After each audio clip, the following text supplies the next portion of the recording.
ABC 4वीं class में आप सभी विद्यार्थियों का स्वागत है।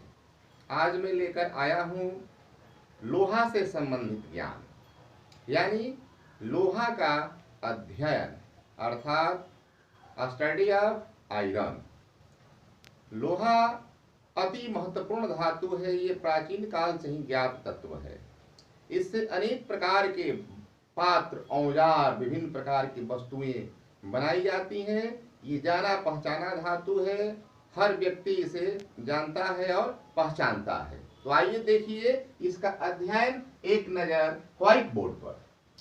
लोहा का अध्ययन यानी स्टडी ऑफ आयरन, इसका संकेत Fe होता है। चूंकि Fe इसलिए होता है कि यह लैटिन भाषा का शब्द है। Fe, ferrum. लोहा को लैटिन भाषा में फेरम कहा जाता है। इसी से इसका संकेत Fe है। इसकी परमाणु संख्या 26 है और परमाणु भार 56 एटॉमिक मास यूनिट है, AMU। इसका इलेक्ट्रॉनिक विन्यास 2, 8, 14, 2 होता है सेल में, और 1s2, 2s2, 2p6, 3s2, 3p6, 3d6, 4s2 सब सेल में होता है। अब आवर्त सारणी में इसका स्थान, तो लोहा को आवर्त सारणी के वर्ग 8 में रखा गया है। यह मेंडलीफ की आवर्त सारणी में। इसके साथ साथ और 2 धातु रखा गया है जो कोबाल्ट और निकेल कहलाता है। ये भी इसी वर्ग के तत्व है और ये तीनों के तीनों चुंबकीय होते हैं। चुंबक को अपनी तरफ आकर्षित करता है। ये सभी ऑक्सीजन के साथ संयोग करके ऑक्साइड बनाते हैं। ये तीनों संक्रमण धातु है। क्योंकि संक्रमण धातु इसलिए है क्योंकि ये डी ब्लॉक के तत्व हैं। पहले भी मैंने बतलाया है कि ब्लॉक 4 प्रकार के होते हैं, S block, P block, D block और एफ ब्लॉक।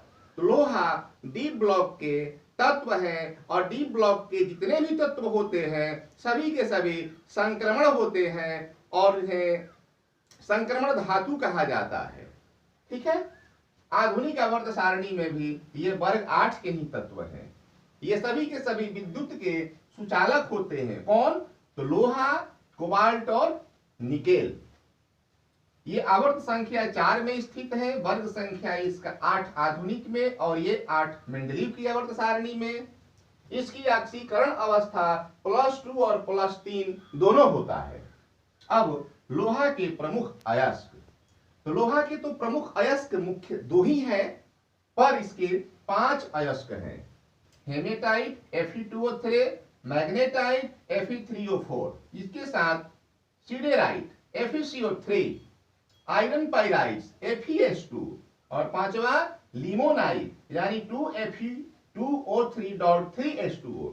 पर हमारे भारतवर्ष में 2 ही प्रकार के महत्वपूर्ण अयस्क हैं, जिनसे हेमेटाइट से पूरे भारतवर्ष में कारखाने चलाए जाते हैं। इसी से लोहा प्राप्त किए जाते हैं। हमारे भारतवर्ष में बहुत सारे कारखाने हैं जिनमें अति महत्वपूर्ण ये हैं, जैसे जमशेदपुर टाटा के नाम से जाना जाता है, आसनसोल, दुर्गापुर, बोकारो, राउरकेला, भिलाई और भद्रावती। तो इस प्रकार से लोहा का ये संक्षिप्त परिचय हुआ। अब बच्चों, मैं लोहा का निष्कर्षण कैसे किया जाता है वो बता देता हूं। तो लोहा का निष्कर्षण इस प्रकार से किया जाता है। देखिए, मैंने पहले से ही लिख दिया है, इस पर ध्यान दें। लोहा का निष्कर्षण यानी एक्सट्रैक्शन ऑफ आयरन, यानी हमारे भारतवर्ष में लोहा का निष्कर्षण हेमेटाइट अयस्क से किया जाता है। सर्वप्रथम क्या करते हैं, तो अयस्क का हम चूर्ण बनाते हैं। उसके बाद जल से धो देते हैं। धोने के बाद उसमें जो मिट्टी और बालू जो होते हैं, मिट्टी और बालू, देखिए यहाँ बालू छूट गया है, मिट्टी और बालू मुक्त हो जाते हैं। तत्पश्चात प्राप्त अयस्क को वाष्पित करके उसमें कोक और चूना पत्थर मिला करके एक भट्ठी में गर्म करते हैं और उस भट्ठी का नाम है बात भट्ठी या वातया भट्ठी। तो उस भट्ठी में जब हम गर्म करते हैं तो उसमें निम्नलिखित अभिक्रिया होती है।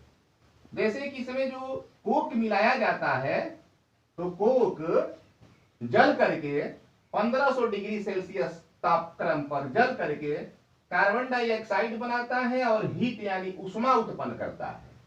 फिर बीच में ही कार्बन डाइऑक्साइड और कार्बन जो उसमें होता है, कोक जो होता है, उससे फिर अभिक्रिया करके कार्बन मोनोऑक्साइड गैस बनाती है।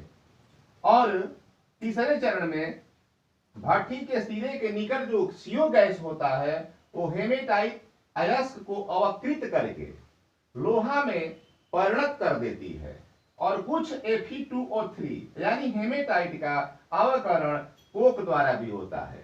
देखिए इसका कुछ अभिक्रिया है दो प्रकार के, जैसे ये हेमेटाइट, ये लोहा का अयस्क है Fe2O3, और ये जो कार्बन मोनोऑक्साइड गैस है इससे अभिक्रिया करके अवकृत कर देती है और लोहा अलग हो जाता है और कार्बन डाइऑक्साइड उड़ जाता है, बाहर निकल जाता है।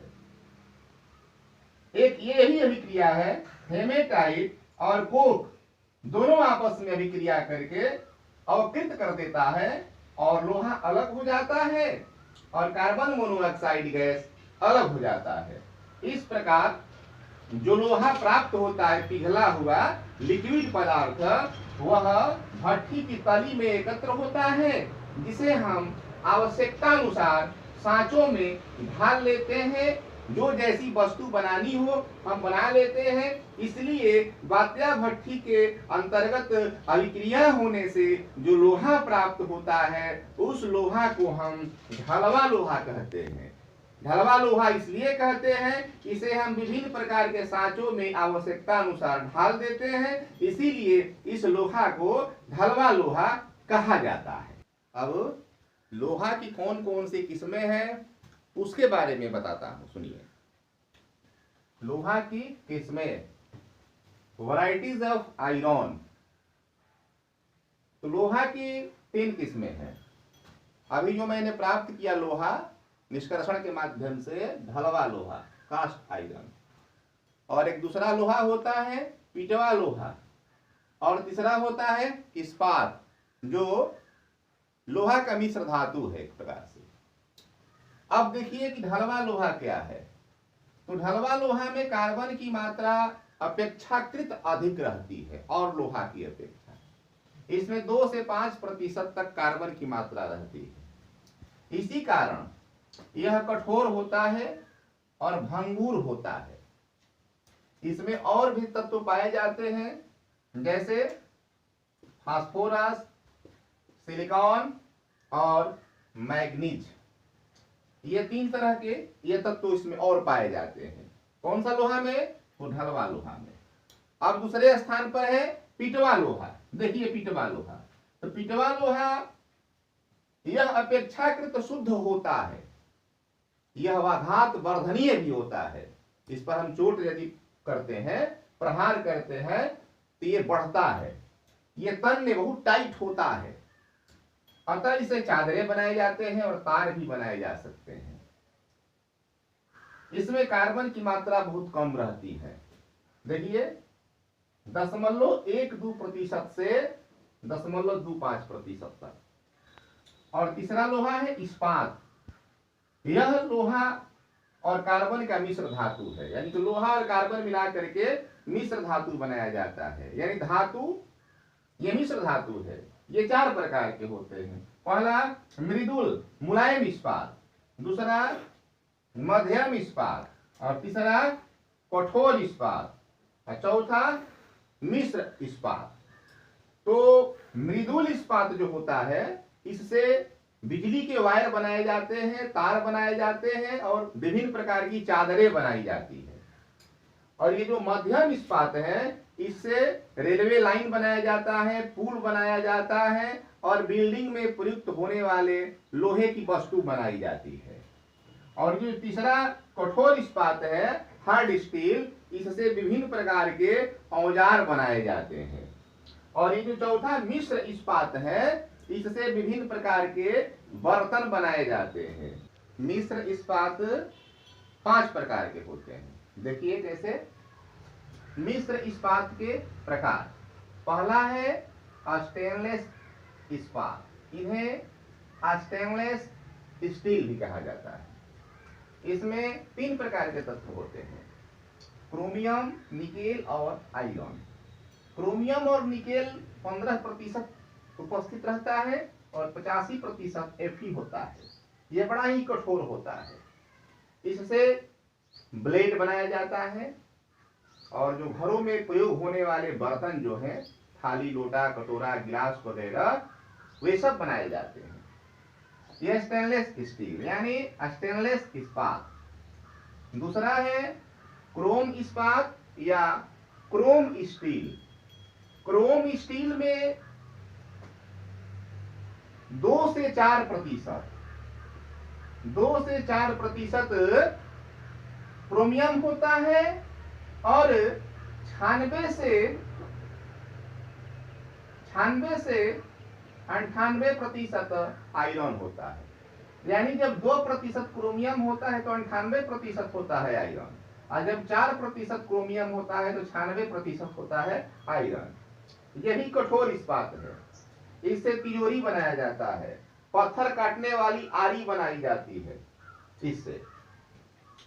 तीसरा है मैग्नीज इस्पात यानी मैग्नीज स्टील। इसमें मैग्नीज की मात्रा 15% और आयरन की मात्रा 85%। यह भी कठोर इस्पात होता है। इससे रेलवे लाइन बनाया जाता है, इस पर ट्रेनें चलती है, और जो मशीन होते हैं जिससे विभिन्न प्रकार की वस्तुएं बनाई जाती हैं मशीनों से, उन मशीनों का निर्माण किया जाता है। चौथा इस्पात है टंगस्टन इस्पात यानी टंगस्टन स्टेट। इसका सूत्र W होता है और ये W जो है लैटिन भाषा का है। अर्थ यानी टंगस्टन, अर्थ का मात्रा होता है इसमें 20%, आयरन का मात्रा होता है 80%। ये लचीला होता है, इसलिए इससे स्प्रिंग बनाए जाते हैं, चुंबक बनाए जाते हैं और लोहे काटने वाली आरी बनाई जाती है। ये 5वां इस्पात है निकेल इस्पात। निकेल इस्पात है निकेल स्टील। इसमें निकेल की मात्रा 2 से 4% और आयरन की मात्रा 96 से 98%। जैसा कि जब 2% निकेल होता है तो 98% आयरन होता है, जब 4% निकेल होता है तो 96% आयरन होता है। इससे बिजली के तार बनाए जाते हैं, ये बड़ी चमकीले होते हैं। और हवाई जहाज जो बनता है, हवाई जहाज जो हम आकाश में देखते हैं उड़ता है, तो हवाई जहाज इससे बनाया जाता है। जो मोटर होते हैं, मोटर के पार्ट्स, पुर्जे आदि बनाए जाते हैं। तो इस प्रकार आज मैंने आप लोगों को लोहा का अध्ययन कराया। एक नजर और हम लोग देख लें कि लोहा क्या है। तो लोहा एक प्राचीन धातु है। इसे हम सभी प्राचीन काल से ही, अनादिकाल से ही जानते आ रहे हैं। ठीक है, इसके बारे में जो इसका सामान्य परिचय है वो सब बता दिया गया है। परमाणु संख्या है 26, भार है इसका 56, इलेक्ट्रॉनिक विन्यास 2 और 14 2 होता है। इसकी ऑक्सीकरण अवस्था +2 और +3 होता है। ये सभी विद्युत के सुचालक होते हैं। मेंडलीव के आवर्त सारणी में इसका स्थान 8वां है। आधुनिक आवर्त सारणी में इसका स्थान भी 8वां है। ये सभी के सभी संक्रमण धातु है। ये डी ब्लॉक के तत्व हैं, चौथे आवर्त के तत्व हैं। लोहे के प्रमुख 5 अयस्क होते हैं, जिनमें 2 अति महत्वपूर्ण है, हेमेटाइट है, मैग्नेटाइट है। हमारे भारतवर्ष में हेमेटाइट से ही लोहे का निष्कर्षण किया जाता है। लोहा 3 प्रकार के होते हैं, ढलवा लोहा, पिटवा लोहा और इस्पात। इस्पात भी 4 प्रकार के होते हैं, जो कि पहले मैंने बतलाया। उसमें अति महत्वपूर्ण इस्पात मिश्र इस्पात होता है। जो मिश्र इस्पात के बारे में मैंने 5 प्रकार से इसका वर्गीकरण किया, स्टेनलेस इस्पात, क्रोम इस्पात, मैग्नीज इस्पात, टंगस्टन इस्पात, निकेल इस्पात। इस प्रकार से लोहा का अध्ययन मैं भली भांति आपको कराया। अब मैं प्रत्येक दिन की भांति आज भी कुछ प्रश्न दे रहा हूं, अब आप बताएं। तो इसमें 5 प्रश्न हैं प्रत्येक दिन की भांति। पहला, लोहा के प्रमुख अयस्कों के नाम एवं सूत्र लिखे। दूसरा, लोहा कितने प्रकार के होते हैं। तीसरा, लोहा का निष्कर्षण किस अयस्क से किया जाता है। और चौथा, लोहा के ऑक्सीकरण अवस्था बताएं। और पांचवा, लोहा किस ब्लॉक के तत्व है, ये किस आवर्त एवं वर्ग में उपस्थित है। इस प्रकार 5 प्रश्न मैं आप लोगों को दिया, इसका उत्तर आप अपने कमेंट बॉक्स में लिख कर देंगे। और प्रत्येक दिन की भांति मैं कहता हूं कि वीडियो को अधिक से अधिक संख्या में शेयर करें और देखें, इससे लाभ उठाएं, पढ़ें और दूसरों को भी पढ़ने के लिए प्रेरित करें। और यदि अच्छा लगे तो इसको लाइक कर दें और साथ ही साथ कमेंट भी कर दें और उत्तर अवश्य दें। यदि आप उत्तर नहीं देंगे तो हम समझेंगे कि आप ठीक से नहीं पढ़ते हैं। तो बस आज का संदेश यही है। धन्यवाद।